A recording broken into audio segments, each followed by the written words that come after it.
Bandai Namco's latest release, Unknown 9 Awakening, well, hasn't really awoken the audience, that's for sure. Taking a look at the Steam DB numbers, and 202 people in game, and over the weekend I think it peaked, under 300 concurrent players, meaning that it's an even bigger bomb than Concord, but somehow a little bit better than Dustborn. But let's continue to, figure out exactly what we're dealing with over here with Unknown 9, because we got a little gameplay snippet, and as somebody who has watched a supercut recently of Star Wars Outlaws, and we're going to have to talk about them this week, and I'd imagine we're going to be talking about a few other things, including Bandai Namco throughout this week. Well, we're going to have good reason to talk about both, because yeah, that right there, that is some quadruple A Ubisoft gameplay on display. Because yeah, when I was watching that supercut of Star Wars Outlaws, I mean, the stormtroopers, if there was some like knee-high, waist-high grass that was down there,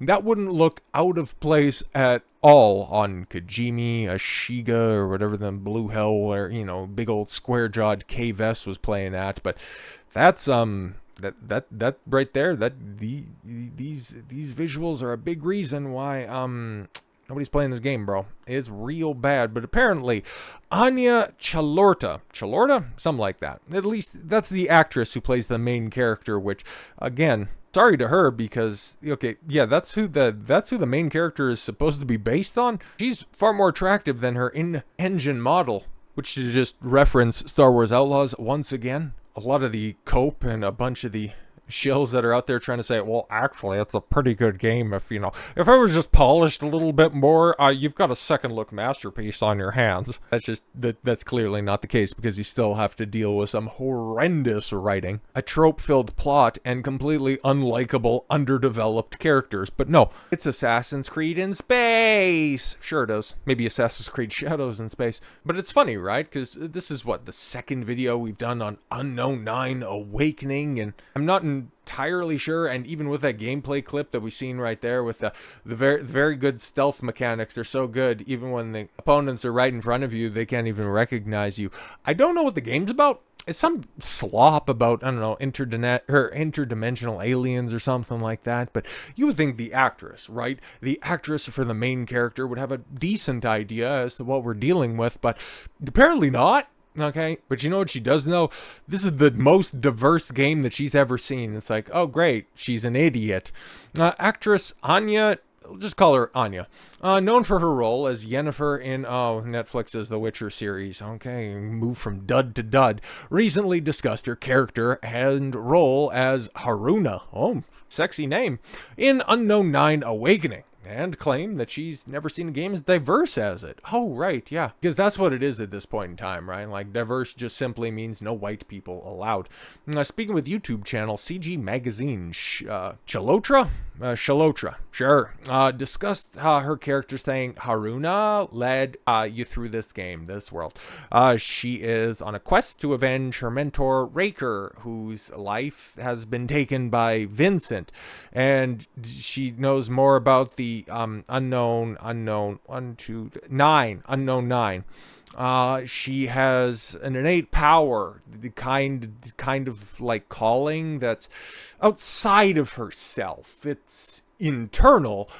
What? It's outside of herself, but it's internal. But it's about something bigger than herself that she can rely on. She's not selfish. She's always thinking about something greater. Okay, so it's not internal, it's external. Unless it's internal, it's a story about self-discovery, but it's not selfish. Okay, she also possesses incredible supernatural powers that only through her choices are as powerful as they are. Oh, so it's the stereotypical female hero's journey, the female version of the hero's journey, okay? Because, Joseph Campbell's hero's journey, the hero rejects the call to adventure, and then something instigates or is cause for him to just simply go ahead, consider his decision, then eventually go on and achieve great things. As for the female version of this, at least that is written by these female or male feminist writers, it's a woman is being held down by the patriarchy, is being held back by the oppressive system. She knows how great she is. She just needs to prove to the rest of the world how great she really is, and then have that reaffirmed and recontextualized so the rest of the world can truly see how powerful she really is. Sounds fantastic. And no wonder 200 people at Mouse are playing this. In another portion of the interview, Chalotra discussed the game's diversity. She said, "I'm excited for people to hopefully feel empowered by this character who is so grounded." Right, but she's supernatural. She's grounded. So inspired by, like, things. Oh, she's inspired by... See, that's what makes her so relatable. That are outside of herself, bigger than her. Right. But it's also internal and not selfish. She then added, "I don't think I've ever seen that connection to a game as diverse as this, with many voices and that kind of exploration." Wow. Yeah, exactly. Like, this kind of exploration, like, I've never seen a game like this. Well, at least outside of Ubisoft, I've never seen a game like this at all. Just such exploration, such immersion. Wow. As for why she took the lead role, Chalotra said, "Why wouldn't I want to play this character? Especially lend my culture." Oh my Christ. And that part of myself, the Indian heritage, that part of myself to this woman of Indian descent. Oh, that's what makes it important. It's a me story. Cool. She then continued. But not only that, there's a real sense of groundedness and authenticity. Is this just kind of like semi-humble brags of, look at how great I am, but I would never say that about myself. People tell me about that. People tell me that they perceive me to be all the time. I'd never say that. A lot of people tell me that I'm grounded and authentic, and I just wanted to bring that to the role. And she has that I feel from my family. What? And that I feel because of my family. I hope that's what grounds her. Now, some of that stuff I do appreciate when it comes to voice actors or character inspiration, character actors. That like, what do they even call it at this point in time? If they just basically take your likeness and put you in a game and then use you as a voice actor. Basically the actor at that point in time. Now, when it comes to her explaining her character motivations and all that stuff, obviously I'm doing a little bit of detective work on that, just relaying the innate solipsism that I would imagine is very much festooned with her performances. But I'll just compare and contrast that with the way that certain voice actors talk about their characters from Final Fantasy VII Rebirth, or rather the remake trilogy in general. You have Cody Christensen, the actor behind Cloud Strife, and him talking about the very nuanced performances that he's had to give, and then also the character motivations of Cloud, very, very rarely interjecting. Actually, I've never heard an interview of himself outside of just, specific pointed questions about what the role means to him, but he talks about the character so lovingly, not injecting anything about himself. Same with Britt Baron, Tifa Lockhart's voice actress. She is, spoiler, Tifa's the best character in Final Fantasy VII Rebirth. They talk about their character. They talk about the events that made their character what they are. And that, of course, obviously comes from competent writing and world building, and that you can draw on those inspirations with your performance. I don't know what went on with Unknown 9, and perhaps Anya was brought in and made the main protagonist simply for her immutable characteristics and simply for the fact that she checks the right boxes for Kim Belair's magnum opus.